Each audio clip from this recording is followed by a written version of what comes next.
Welcome to Six Flags Over Texas in Arlington. The original Six Flags Park opened in 1961. Six Flags Over Texas just got its biggest upgrade in years, including a record-breaking coaster that could change the entire park. But is it actually worth visiting in 2026? Today we're finding out. A massive new roller coaster called Tormenta is promising to become one of the most extreme rides in the world. But here's the question. Is Tormenta enough to make Six Flags Over Texas worth visiting? Today, we're exploring everything that's new at the original Six Flags Park. Hey everyone, welcome to Travel Adventures with Nicole. Today, we're exploring everything new at Six Flags Over Texas. We'll check out the latest Tormenta updates, discover the top rides you can't miss, uncover hidden gems throughout the park, find the best food, see what there is for younger kids, and at the very end, I'll give you my honest review. Whether you're planning your first visit or thinking about coming back, by the end of this video, you'll know exactly what Six Flags Over Texas has to offer in 2026 for their 65th anniversary. Join me at the park and let's go see what's new. And there's no better place to start than the ride everyone is talking about, Tormenta. It's been under construction for over a year, and even before it opens, this coaster is already transforming the park. You can spot it from all over Six Flags, and once it's open, it's expected to become one of the most exciting additions in the park's history. So we had to go check out the progress for ourselves. When Tormenta opens, it's expected to become the world's first ever Giga Dive coaster and break 6 world records at the same time. First, it will stand a staggering 309 feet tall. That's over 30 stories in the air. And then comes the moment everyone is talking about, a 285-foot drop, not straight down, but beyond vertical, 95 degrees. And if that wasn't enough, Tormenta will launch riders to a top speed of 87 miles per hour. The 6 records include the tallest, fastest, and longest dive coaster with the highest beyond vertical drop, the tallest vertical loop, and the highest Immelman inversion ever built. And here's the question, will you ride it? Tormenta has officially entered the testing phase. That means trains are already being sent around the track as engineers carefully monitor every turn, drop, and inversion before opening day. Tormenta may be the future of Six Flags Over Texas. But here's the problem, it's not open yet. As soon as it is, I'll be happy to give you an update. So while we wait for Tormenta to make history, let's count down my top 5 thrill rides at Six Flags Over Texas that you can ride today. If you're visiting the park, deciding what to ride first can be overwhelming. So if you only have one day at Six Flags Over Texas, which rides deserve a spot at the top of your list? After spending the day exploring the park, these are my top 5 thrill rides you won't want to miss. Coming in at number 5 is Aquaman Power Wave. At first glance, it might not look as intimidating as some of the giant roller coasters, but don't let that fool you. Aquaman combines speed, airtime, and a massive splash finale into one incredibly fun experience. One thing you'll notice pretty quickly is that this ride can get busy. In fact, it's often one of the longest waits in the park, especially during weekends and peak summer days. And once you see it in action, it's easy to understand why. The combination of the backwards launch, the towering spike, and that huge splashdown creates a ride that's exciting to watch, whether you're riding or standing on the sidelines getting soaked. What I love most about Aquaman is that it's thrilling enough for coaster fans, but still approachable for guests who might not be ready for something as intense. And on a hot Texas day, that splash at the end feels pretty amazing. Aquaman Power Wave may leave you soaked, but our next ride is about to throw us straight into Gotham City. Coming in at number 4 is Batman the Ride. If you've ever wondered what it feels like to fly through the air like Batman or chase villains through the streets of Gotham, this is probably the closest you're going to get. From the moment your feet leave the ground, the ride wastes absolutely no time. Unlike traditional roller coasters where you're sitting on top of the track, Batman suspends you beneath it, creating the feeling that you're flying through every twist, turn, and inversion. And trust me, this ride is fast. 1 second you're diving through tight turns, and the next you're flipping upside down before you even have time to catch your breath. What makes Batman so much fun is how intense it feels without being one of the tallest rides in the park. The layout is compact, aggressive, and packed with action from start to finish. It's been thrilling guests for years and remains one of the most popular rides at Six Flags Over Texas. The theming, the speed, and the sensation of your feet dangling beneath you all combine to create a completely different experience. If you love nonstop action and intense inversions, Batman the Ride is definitely one you don't want to miss. But if you think Batman is intense, just wait until you see what's coming in our top 3. Coming in at number 3 is Mr. Freeze. And this ride is insane. When we first walked up, the line honestly didn't look that bad. But looks can be deceiving. What seemed like a relatively short wait ended up taking us over an hour before we finally made it onto the ride. And after riding it, I completely understand why so many people are willing to wait. Most roller coasters slowly climb a giant hill before dropping you. Mr. Freeze does the exact opposite. Instead of climbing, it launches you from 0 to nearly 70 miles per hour in just a few seconds. And trust me, you are not ready for how fast this feels. The second this ride takes off, you're instantly pressed back into your seat as you rocket out of the station and straight into a series of twists and turns. But that's not even the wildest part. At the end of the track, you're sent straight up a towering vertical spike, leaving you suspended high above the park for a brief moment before plunging back down the way you came. You never know exactly what's coming next. That's what makes Mr. Freeze one of the most unique rides at Six Flags Over Texas. It's fast, it's intense, and even though the ride only lasts about a minute and a half, every second feels like an adrenaline rush. Was it worth waiting for over an hour? For me, absolutely. The launch alone is unlike anything else in the park. If you're someone who loves speed, this is definitely a ride you can't miss. But if you think launching to nearly 70 miles per hour is intense, just wait until you see the giant coaster that takes our number 2 spot. Coming in at number 2 is Titan, one of the tallest and most intimidating roller coasters in Texas. I didn't ride Titan on this visit. The last time I rode it, those intense G-forces had me feeling like I was about to black out. And if you've ridden Titan before, you probably know exactly what I'm talking about. But even from the ground, this coaster is impossible to ignore. With its massive first drop, incredible speed, and towering presence over the park, Titan remains one of the most iconic thrill rides at Six Flags Over Texas.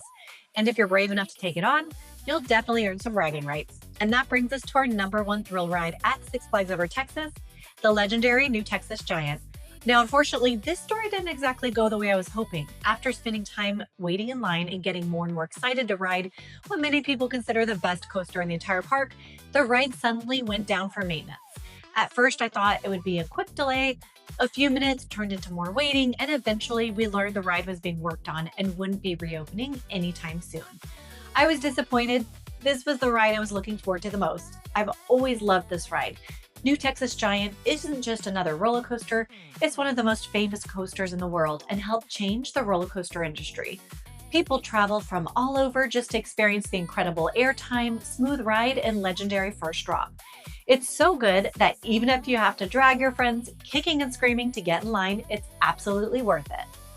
Even though I didn't get the chance to ride it this visit, it still earns my number 1 spot because of its reputation, popularity, and the overwhelming praise it gets from coaster fans everywhere. By the way, if you're enjoying this adventure so far, make sure to like this video, subscribe, and hit that notification bell so you don't miss any future adventures. Before we move on, you may have noticed one very popular ride missing from our top 5 list, Shockwave. And Shockwave probably would have had a strong case for making the countdown. Unfortunately, the ride was closed during our visit and has actually been closed for quite some time. At the moment, it's still unclear when it will reopen. For longtime Six Flags fans, that's definitely disappointing because Shockwave is one of the park's most iconic classic coasters. What's funny is that even when it's operating, Shockwave can be easy to miss. It's tucked away in a quieter part of the park, and if you don't know where you're going, you might walk right past it. Now, I know what you're thinking. What else should I know before visiting that most people don't tell you?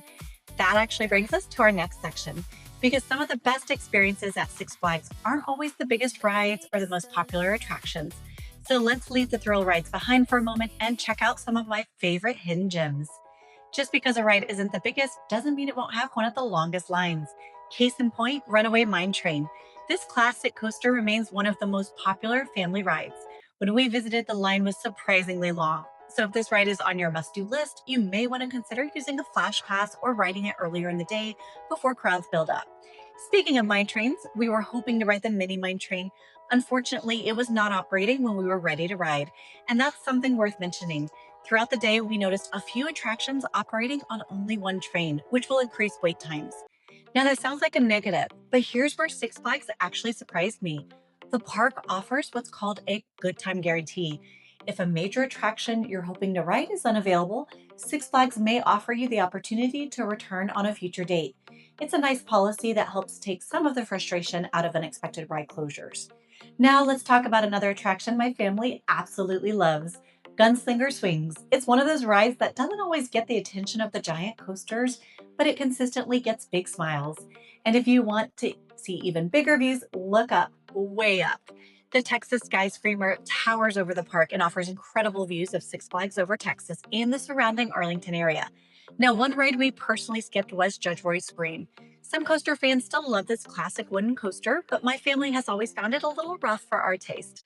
And depending on the day, it may be unavailable as well. But here's another hidden gem that many visitors walk right past: the Majestic Theater. When most people think of Six Flags, they think rides. But sometimes it's nice to sit down, cool off, and enjoy a live show. There are several theaters throughout the park, and it can be a great break from the Texas heat. And for our final hidden gem, we're heading to a piece of Six Flags history that many guests walk right past. The El Aserradero isn't just another ride in the park, it's actually the original log flume ride that opened with Six Flags Over Texas back in 1963. This ride may not be the tallest, fastest, or even the most intense in the park, but it represents the history and nostalgia that makes Six Flags Over Texas unique. It's a chance to slow down for a few minutes and enjoy the scenery. And don't forget to explore some classic carnival games where you can test your skills and try to win prizes. And of course, there are plenty of souvenir shops if you want to take home a memory of your Six Flags adventure. After a few roller coasters, you're probably going to have the same problem we did. You're hungry. And when you're spending an entire day at Six Flags Over Texas, where you eat can make a huge difference. So let's find out what's actually worth eating here. If you're craving classic theme park food, you really can't go wrong with a giant turkey leg. It's one of my favorites and a Six Flags tradition that just feels right while walking through the park. If you're looking for a full meal, that's where Dry Hole Charlie's comes in. If the smell of smoked barbecue gets your attention, this is definitely a place you'll want to check out.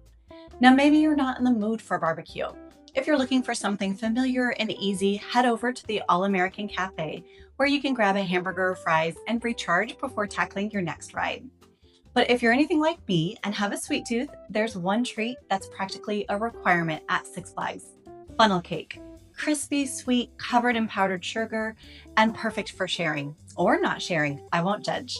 Now, if you're visiting with younger kids, you'll probably find yourself spending some time in the family areas of the park, and that's where Granny's Grill comes in. It's a convenient stop for family favorites like hot dogs and chicken tenders, making it easy to grab something that even picky eaters will enjoy before heading back to the fun. So is the food worth it? While Six Flags isn't necessarily a destination for fine dining, I found plenty of options that kept everyone in our group happy. Whether you're craving barbecue, burgers, sweet treats, or simple kid-friendly meals, there's something here for just about everyone. But what if you're visiting with little kids? Is there enough here to keep them entertained too? Our first stop was one of the most iconic attractions, the carousel near the entrance. It's a great way for younger visitors to start their Six Flags adventure. But the real test begins inside Bugs Bunny Boomtown. There is a lot to do here. The height requirements are clearly posted next to the rides, making it easy to know what your child can ride before getting in line. One ride that looked especially popular was Daffy Duck Bucket Blasters. Kids get to spray water while spinning around, creating the kind of chaos we all love, and even if you might get a little wet. Also check out Wile E. Coyote's roller coaster. This may not be the biggest coaster in the park, but for younger kids, it feels just as exciting.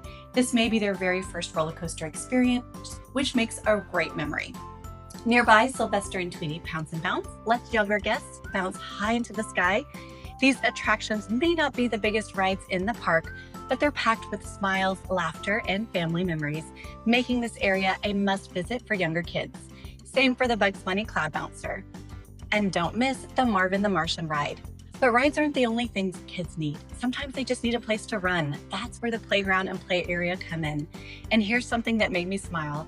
There's even an area designated for lost parents. Yes, you heard that right, lost parents. Because let's be honest, sometimes the kids know exactly where they're going and the adults are the ones just trying to keep up. So after exploring Bugs Bunny Boomtown, I think you'll be pleasantly surprised.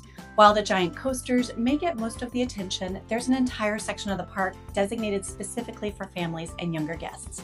And that's what makes Six Flags Over Texas more than just a thrill park. It's a place where every family member can find something they'll enjoy. Now the big question still remains. Is Six Flags Over Texas actually worth visiting in 2026? Let's find out in my honest review. I came into this visit wondering if Six Flags Over Texas still deserves its reputation as a premier theme park in Texas. I wanted to answer that question: is it worth visiting this year in 2026? And after spending the day here and seeing the new Tormenta roller coaster, checking in with my family, I can tell you we all loved it. We'll definitely be coming back throughout the year with our season pass. If you have younger kids, you'll find plenty of family friendly entertainment to make a full day out of it. Just be prepared for the heat in the summer and some long lines on most of the popular attractions. Also, remember some rides may be closed for maintenance or operated at limited capacity. We will be sure to come back and visit and give you an update once Tormenta opens. Let me know in the comments if you'll ride the Tormenta and what your favorite ride is here at Six Flags Over Texas. If you enjoyed this adventure, make sure to like and subscribe to Travel Adventures with Nicole for more fun and family adventures. You never know where we'll end up next. Thanks for coming along, and I'll see you on our next adventure.